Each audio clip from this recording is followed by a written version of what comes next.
decrepit old barn.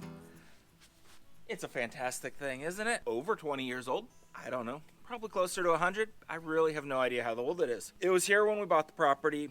It was old and run down when we bought the property. I tried to limp it along by, adding a structural wall down the center to kind of help brace things up. I added a couple extra lights. I've added some extra outlets. I put a coat of paint on it. Just shot a coat of red paint on it just real quick. Nothing too fancy. That actually turned into the tax assessor saying that was a brand new building because I painted it red.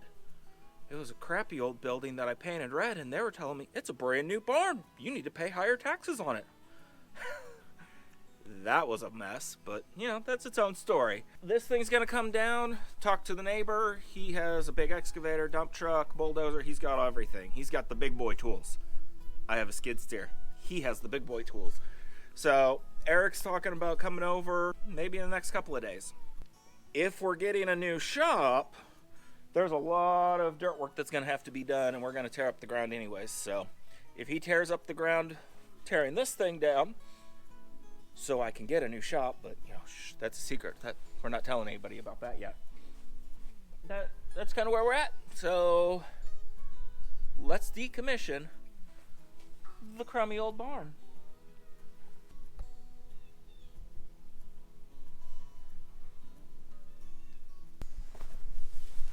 You can see in my concrete, MD 2015, that's when I poured this concrete pad.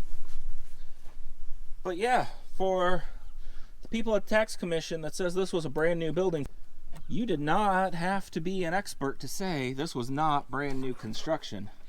Because if this is your idea of new construction, you're a fool.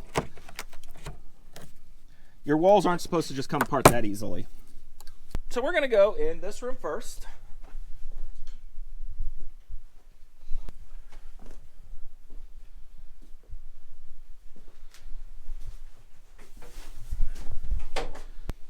So this is one of the chicken coops.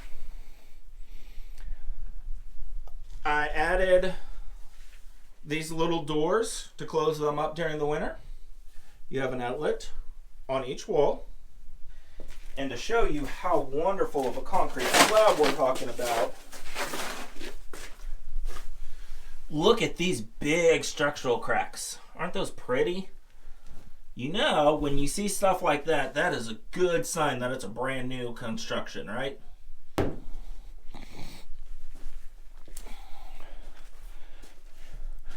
This is the other chicken coop. Again, cracks in the wall, big crack in the wall. That board is hiding the other chicken run out. We did have chickens out here for a few years. It worked well. The problem with it is to clean these out. You'd have to clean out all the stuff off the concrete floor, and then you had to shuttle it all the way through this hallway. Not a big deal, but it's not a clean thing. If I can reuse some of this stuff, I think it's worthwhile. I think it's worth spending a day reclaiming as much of this as I can.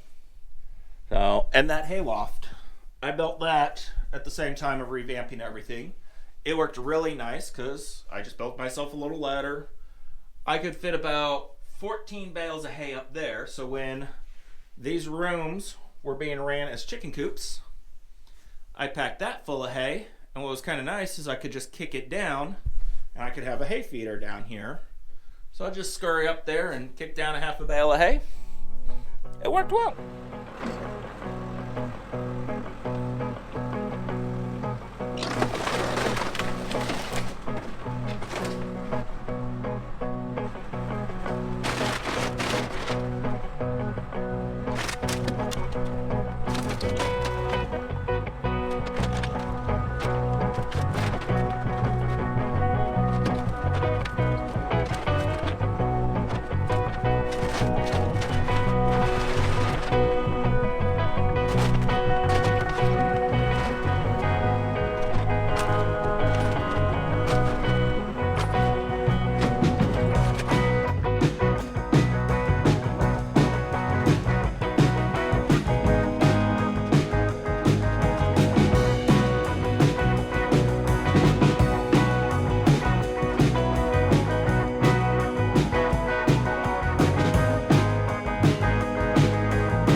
This blue line that you can see along the edge of our hole, that is now my temporary water line for all the horse waters on the property. It cut a water line knowing we were going to find it, and we thought it was just going to that one water. So we capped it, all was good, right? Wrong. It actually supplied all the waters on the property. So hence that blue line now. But I now have a 60 by 60 pad. This is my new hillside. This is what's left of the metal building, the metal, the foundation, plus a whole lot of extra dirt that one of these days I'm going to have to do something with. But for now, I have a pad big enough for a 60 by 60 building.